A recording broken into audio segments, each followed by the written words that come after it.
beneath the cellar door. It started with a scratching. Harper had been living in the farmhouse for 3 weeks. The house, passed down through generations, had always been a little off. Her grandmother, Edith, kept to herself and rarely let anyone visit.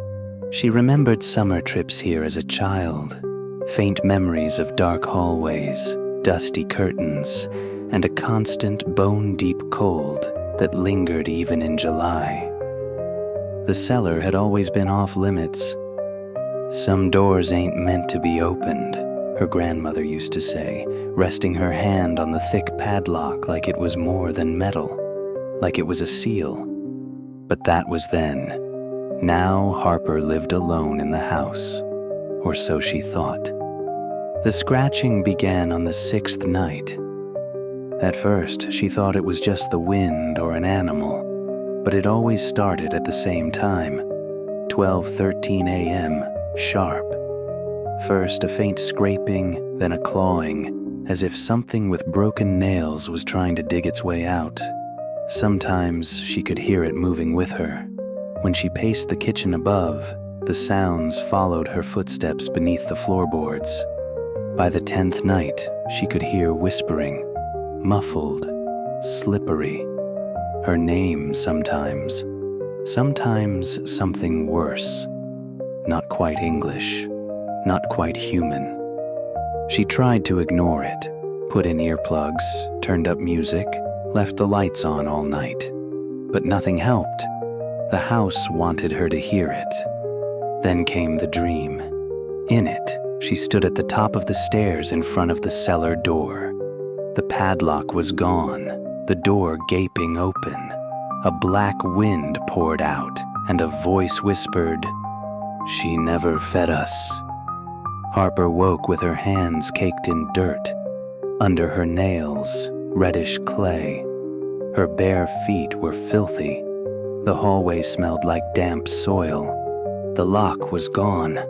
The cellar door creaked open, revealing steep wooden stairs spiraling down into darkness. The air that rose from it was wrong, too cold, too wet, like breathing through a soaked rag. And beneath the smell of rot and mildew, she caught something worse. Blood. She should have run. Instead, she grabbed a flashlight and stepped down. The steps stretched farther than they should. Harper counted 20, then 50. The air grew denser, heavier, thick with a buzzing pressure that made her ears ring. Her flashlight flickered, casting thin bars of light into the dark like a dying lighthouse. Then she heard them. Whispers all around her, whispering in languages she couldn't recognize, chanting, laughing, weeping. Faces began to appear in the shadows between the beams of light, distorted, eyeless, gaping with mouths stretched far too wide.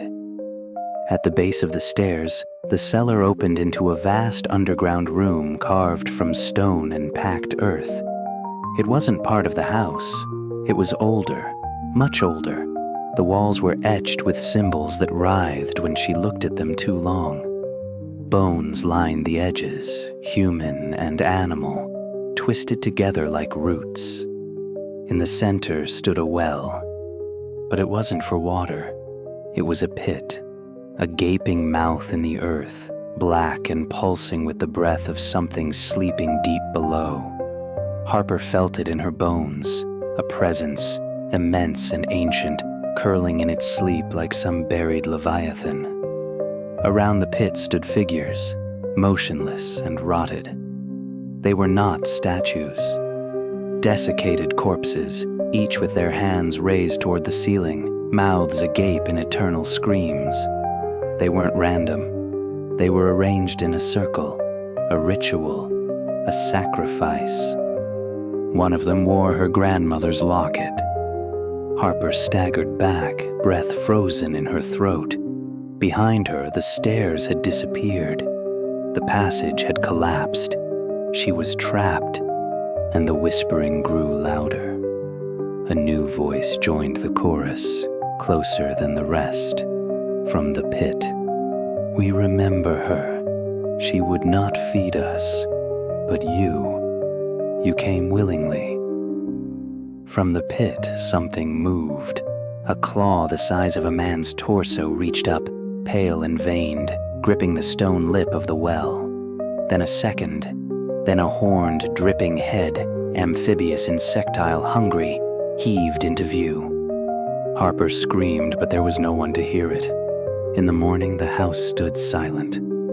The cellar door was locked once more, a new padlock, dark and ancient, etched with symbols no locksmith would recognize.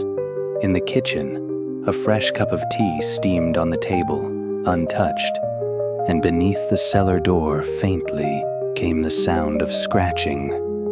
Just after midnight, sound, a voice, whisper, "Harper, Harper, let me out."